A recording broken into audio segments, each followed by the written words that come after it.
예, 월요일 묵상의 시간입니다. 성경의 말씀대로 반드시 이루어지고 있는 역사를 보라.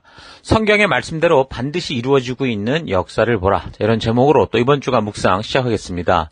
자, 지난주까지 우리는 열왕기하 3장에서 8장, 정확히 15절까지 나오는 역사, 엘리사 선지자를 통한 놀라운 기적적인 역사에도 불구하고 그 북이스라엘이 계속 죄악 속으로 들어가는 그런 모습을 살폈는데, 북이스라엘이 그 아람의 침략을 받아서 사마리아 성이 포위되어 이 사람들이 이제 막 자녀들까지 서로 잡아먹는 지경까지 처했다가 하루아침에 지금 하나님의 은혜로 그 완전히 역전되는 그런 역사적 사건을 살폈습니다. 계속해서 8장 16절부터는 이제 남쪽 유다 이야기가 나옵니다. 그러니까 이 열왕기서의 기록이 이제 북왕국을 보여줬다, 남왕국을 보여줬다, 이런 식으로 보여주고 있는 거죠. 그러니까 우리가 영화를 보면 시간은 흘러가지만 동시에 모든 걸 다 보여줄 수 없으니까 이렇게 이 장면, 저 장면을 보여주는 것처럼 그렇게 지금 이야기가 전개되고 있는 겁니다.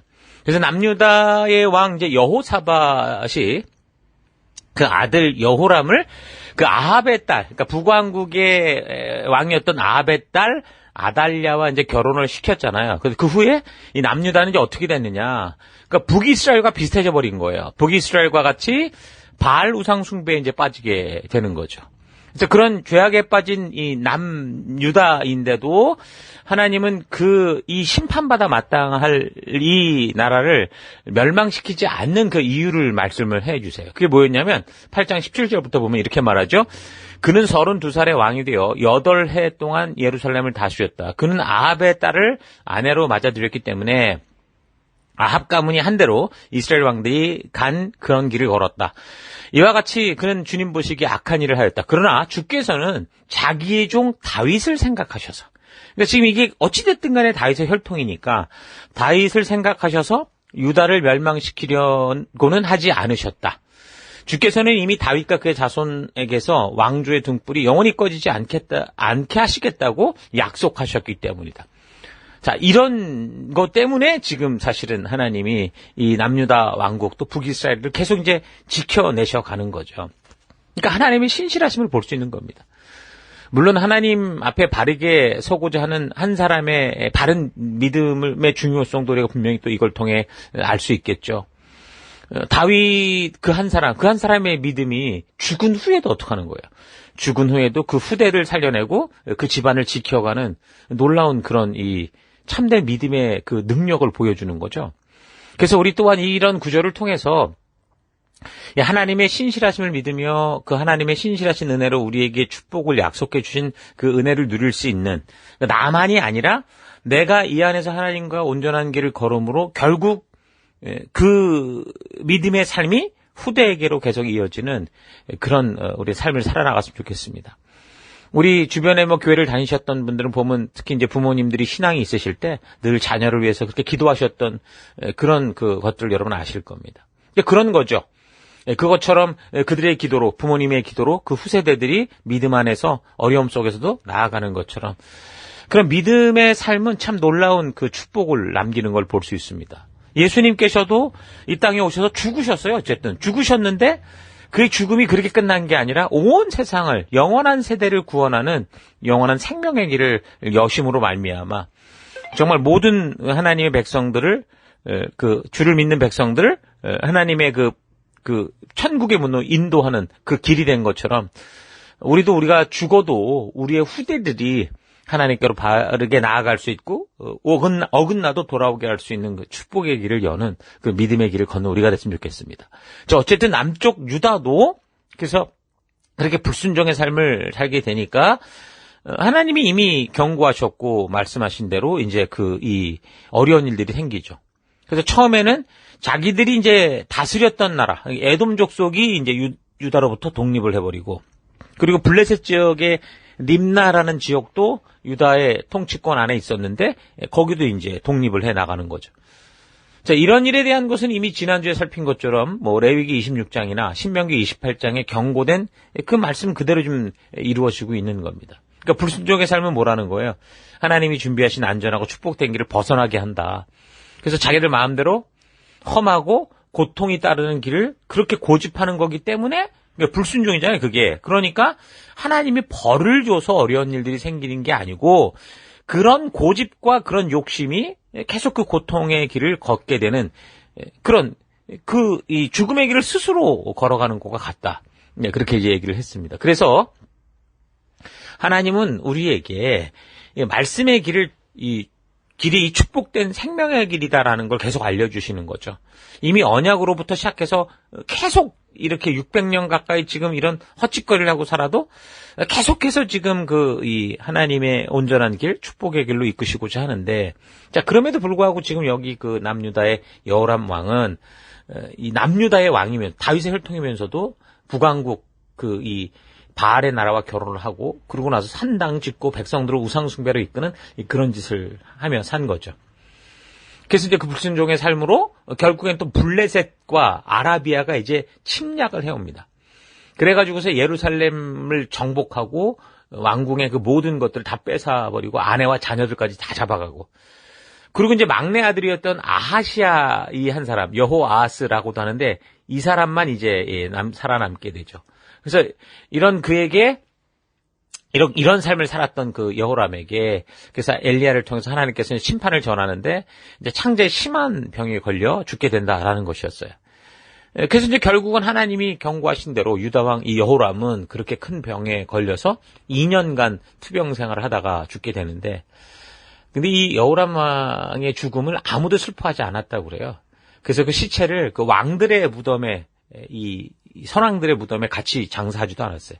그만큼 우상숭배와 악정을 행함으로 말미암아 정말 그 조상 다윗과는 완전히 비교되면서 후손들을 더 위험에 몰아넣는 그런 삶으로 말미암아 뭐 백성들이나 신하들 그 누구도 이 사람을 온전히 보지 않는 그런 결과를 맞게 된 거죠. 자, 그리고 나서 여호람의 남은 아들 아하지야가 그 왕이 됐는데, 참 이 사람 또 아버지같이 그런 죄를 범하는 그런 삶을 삽니다. 8장 27절. 아하시야가 아합의 집 길로 행하여 아합의 집과 같이 여호와 보시기에 악을 행하였으니 그는 아합 집의 사위가 되었습니다. 그러니까 이 아하시야도 아버지 여호람처럼 아합 집안의 우상숭배에 쩌든 그런 여자와 결혼을 했다는 거죠. 그의 어머니도 아달랴로 그 북이스라엘의 바알을 우상을 섬기던 그 주범이죠. 이세벨의 딸이었잖아요. 근데 그 영향력으로 인해서인지 아하시야도 이 아합 집안과 결혼을 한 것 같아요. 그래서 이 사람이 22살에 왕이 됐는데 그 1년 동안 그 통치하며 그렇게 살다가 그때 북이스라엘의 그 왕 여호람이 그 아람과의 전쟁에서 부상을 당한 소식을 듣고 문병을 갔던 거죠. 근데 거기서 하나님의 뜻에 따라 이제 오므리 왕조를 심판하던 사람 그 예후에 의해서 이제 죽게 되는 겁니다. 그러니까 열왕기 사건을 바르게 이해하려면 우리가 좀 같은 역사의 내용을 한쪽에서만 기록된 게 아니라 다른 각도에서도 또 보는 그런 눈이 있어야 되는데, 같은 역사를 다른 각도에서 다루고 있는 게 이제 역대기라고 그랬잖아요. 그래서 이 두 개를 병행해 가서 읽으면 좋아요. 그래서 같은 사건을 다른 어떤 안목에서 이렇게 적은 거기 때문에 훨씬 더 좀 이렇게 이해에 도움이 될 겁니다. 그런데 같은 사건을 다른 시기에 기록을 해서 그런지는 몰라도 서로 조금 틀리게 말하는 부분들이 나와요. 예를 들면 이 사람의 이야기가 역대하 22장에 나오는데 역대하에서는 이 사람의 왕이 되는 나이가 42살이라고 나오거든요. 뭐 한글 킹 제임스 번역이나 뭐 개역 개정을 보면 그가 이제 아하시야가 왕이 될 때 42세다 이렇게 얘기를 합니다. 자, 그런데 지금 같은 역사를 다루고 있는 우리가 살피는 열왕기하에선 뭐라고 그랬어요? 22살이라고 그랬잖아요. 아하시야가 유다의 왕이 될 때 나이가 22살이다 이렇게 기록을 했거든요. 근데 이제 이게 더 맞다고 볼 수밖에 없는 게 아버지 여호람이 40살에 죽었단 말이에요. 근데 아들이 42세의 왕이 될 수는 없잖아요. 자, 그러니까 이제 그건 틀렸다는 얘기죠.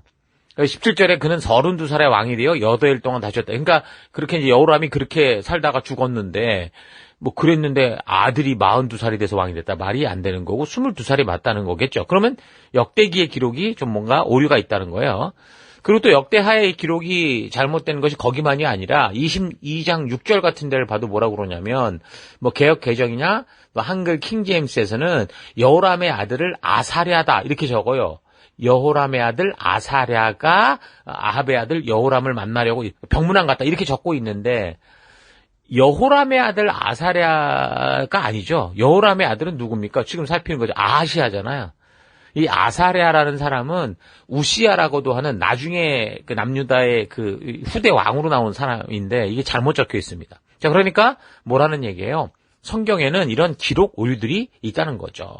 근데 중요한 건 이런 오류가 있어서 지금 성경의 그 내용이 전하고자 하는 그 의도, 그런 어떤 내용이 잘못되거나 그런 건 아니에요. 아, 이거 잘못 적었구나 알 수 있는 거라는 거죠.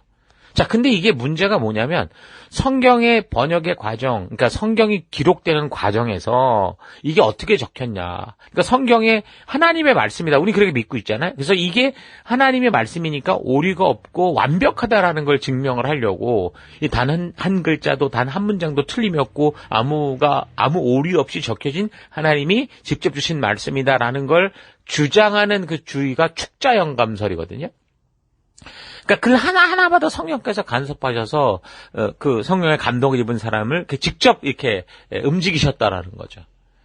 근데 지금 여기 이렇게 그렇게 적혔다고 하는 성경에 뭐 역대하 22장에서 뭐 6절에서 뭐 아하시아가 뭐 아사랴라고 적혀 있거나 또는 22살의 왕이 됐는데 42살에 됐다거나 이런 게 있는 거죠. 그러니까 어떤 단체는 그런데도 킹 제임스 버전만 뭐 성경에 오류가 없다 뭐 이렇게 주장하는 그런 데도 있고, 근데 보면은 지금 이 구절들 잘못된 거는요 영어 킹 제임스 버전부터 시작해서 심지어 맞소라 4번에까지 이렇게 지금 잘못 기록이 돼 있습니다. 이 잘못된 오기는 그냥 읽어보면 알 수 있어요. 뭐 심오하게 따져보지 않아도. 예를 들면 지금 아하시아라고 아사랴냐 아하시아냐라고 할 때도 그 7절 20장 7절을 보면 바로 똑바로 적혀있어요. 아하시아가 요람에게 갔다. 그러니까 바로 6절은 잘못 적었는데 7절은 똑바로 적혀있다고요. 그러니까 분명히 이런 걸 봐도 성경에 이런 오류가 있다라는 걸 우리는 알 수 있는 거죠. 근데 이제 이런 거를 우리가 분명히 인정을 하고 이런 건 이런 상황이야. 틀렸어 이렇게 얘기하면 되는데 이게 아니라 그냥 이 성경을 너무 막 스스로가 막 거룩하다 이런 걸 막 너무 주장하려고, 그러니까 성경의 완벽성을 주장하려고 성경에 이런 게 없다. 성령이 개입해서 했기 때문에 이런 식으로 무오하다 이런 식으로 주장을 하다 보니까 오히려 그렇게 너무 뭐라고 해 고집스럽게 주장을 하니까 아니 저도 그렇고 누가 읽어도 성도가 읽어도 이게 잘못됐는데 라고 보이는 것조차도 아니다 이런 식으로 주장을 하게 되니 뭐 성도들도 좀 찝찝하고, 그리고 심지어 이제 그렇지 않아도 기독교의 이 이야기를 믿고 싶지 않은 사람들의 거센 반발까지 이게 나오게 되는 거죠. 그러니까 성경에 무슨 무오류를 주장하려고 이렇게 그냥 봐도 알 수 있는 기록 오류까지 하나도 없는 것처럼 그렇게 주장할 필요가 없어요. 여러분 성경은 분명히 하나님의 감동을 입은 사람들을 통해 기록된 게 사실입니다. 그래서 그 내용에 있어서 완전한 하나님의 마음이 바르게 이 성경 안에 옮겨진 것을 우리가 믿고 있는 거예요. 그러니까 우리가 믿는 이 성경에는 그런 하나님의 진정한 뜻이 완벽하게 옮겨졌다라는 걸 믿는 거죠. 자, 근데 애써서 우리가 성경의 사실성을, 뭐, 거룩함을 증거하겠다고 무리한 방법으로 뭐 축자영감설을 주장하면서, 이거 성령이 하셨기 때문에 아무런 오류 없다. 이런 식으로 가면 오히려 더 부작용과 부정적인 그 결과만 낳는다는 겁니다. 그러니까 성경에 나오는 이런 기록 오류들이 있다는 것을 알지만, 그렇다고 해서 하나님의 진실한 뜻이 왜곡되거나 조작되는 게 아니고 하나님께서 인간들에게 전하시고자 했던 그 진실한 뜻이 온전히 성경에 옮겨졌다라는 걸 우리가 믿고 그렇게 나아가면 되는 거예요. 이런 이야기를 왜 하냐면 성경에 이런 오류조차 없다고 그렇게 믿고 있다가 성경을 공격하는 사람이 이제 이런 증거를 대면서 야 이게 말이 되냐? 성령이 하셨다며. 니네 하나님이 했다며. 근데 왜 이게 틀려? 이렇게 되면 당황스러운 거죠. 그러니까 여러분들이 미리 이런 오류가 있다라는 걸 알고 성경의 열왕기나 역대기를 어떤 한 역사의 같은 시점을 적어가고 있으니 비교해서 가서 이렇게 읽어가면서 도움을 받아야 하지만 이런 식으로 생기는 오류들도 여러분들이 잘 기억을 하고 이거는 뭐가 온전한 거구나 이렇게 알면 될 것 같아요. 자, 그래서 어쨌든 역사적인 내용을 살펴보면 북이스라엘의 그 요람, 여호람이라고 하는 이 사람이 결국은 뭐 하나님의 그런 배려와 이 돌아올 기회를 줌에도 불구하고 회개치 않고 자기 생각을 고집하며 살아갔던 겁니다. 그래서 이제 자기도 나름대로 뭔가 왕으로서 뭐 일을 벌여보겠다고 자기 아버지 그 아합이 시도했던 그 길르앗 라못 땅을 찾아오는 요단강 동편 땅을 시리아에서 되찾으려고 전쟁을 일으킨 거예요. 근데 자기의 욕심에 따라 시작한 이 전쟁인데 이 전쟁은 아합의 집안이 심판을 받는 그런 계기가 되고 말죠. 그래서 이제 전쟁을 시작했는데 요람이 이 전쟁터에서 큰 부상을 당하게 됩니다.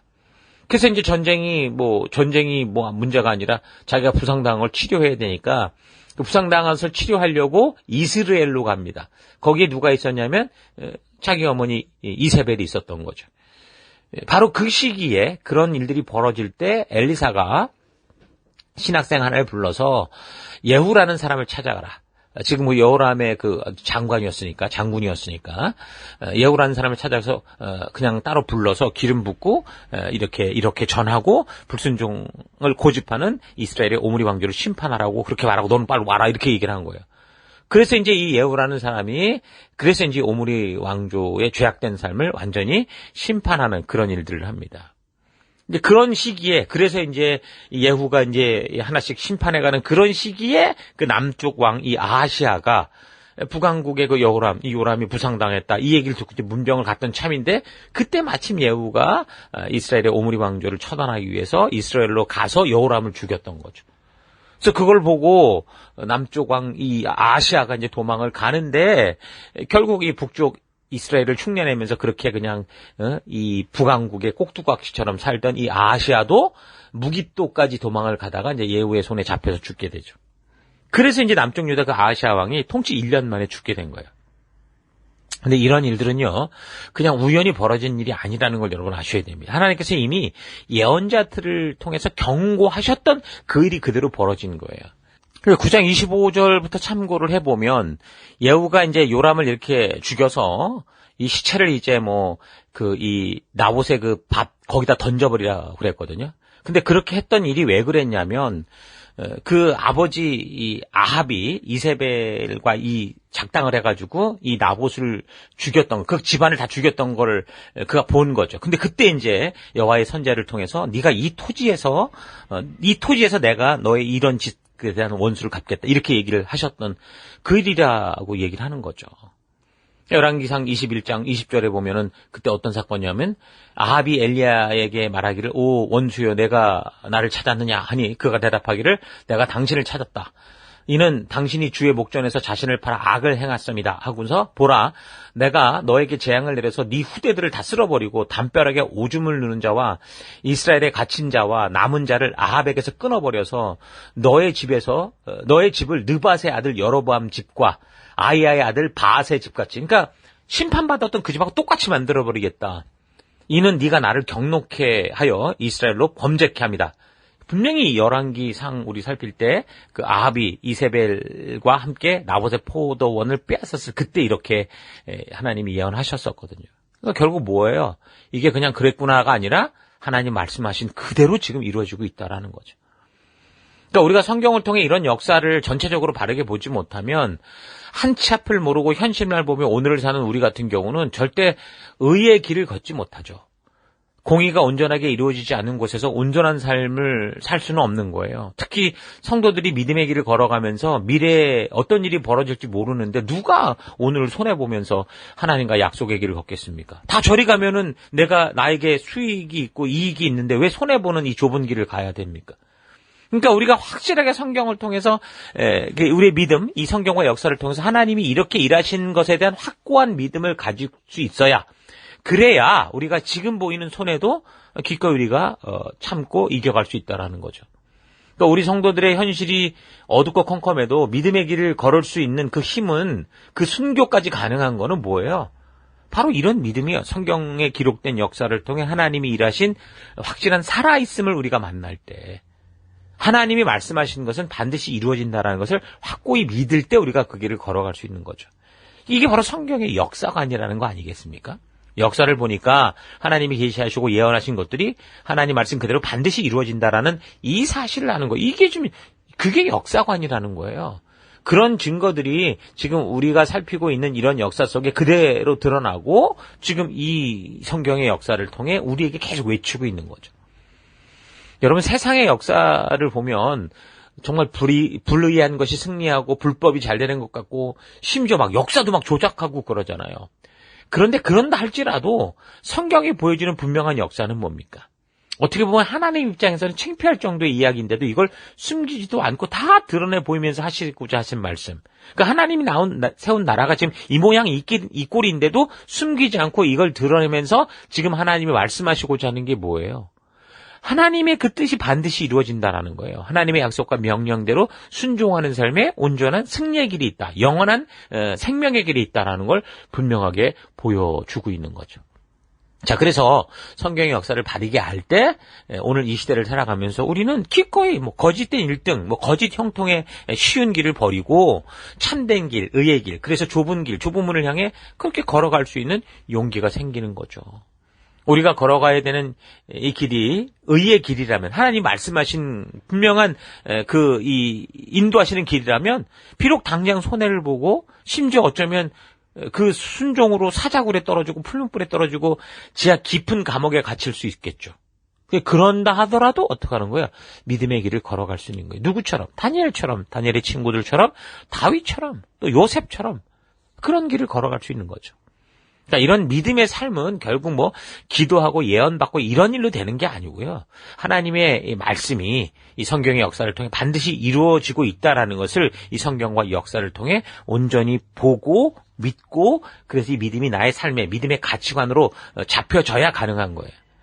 그래서 여러분, 하나님의 약속과 명령, 그 말씀은 반드시 이루어진다라는 거 잊지 마시고 날마다 이 말씀을 온전히 알아가는 우리가 되기를 바랍니다. 자, 오늘 하루 나는 정말 성경 속에 하나님의 진실한 뜻이 담겨서 이 성경과 역사를 통해 보여주는 하나님의 신실하심을 믿기에 지금 내 삶의 현장에서 때로 고나고 힘겹고 또 여러 가지 달콤한 유혹 속에서도 흔들리지 않고 믿음으로 지금 그 십자가의 길을 묵묵히 걷고 있는지, 아니면 성경을 무시하는 것 같지는 않은데 성경 속에 진실한 하나님의 뜻이 온전히 담겨서 내가 정말 진중하게 살피고 읽고 묵상해서 하나님의 뜻을 알고 그 뜻대로 사는 일에는 사실상 전혀 관심도 없이 이 세상의 흐름을 따라 그냥 그렇게 그럭저럭 살고 있는지 좀 잘 되돌아봤으면 좋겠습니다. 하나님의 뜻은 성경에 말씀하신 그대로 이루어집니다. 공의로우시고 공평하신 하나님, 사랑과 은혜가 충만하신 하나님이시지만 결국 하나님께서 주신 법도와 규례의 가치를 따라 심판하실 하나님이신 것을 성도인 우리가 이걸 바르게 믿지 못하면 우리는 이 세상에서 담대하게 말씀을 따라 살아갈 수 없겠죠. 하나님의 공의를 믿지 못하고 하나님의 공평을 믿지 못하면 결국 우리는 현실에 타협할 수밖에 없어요.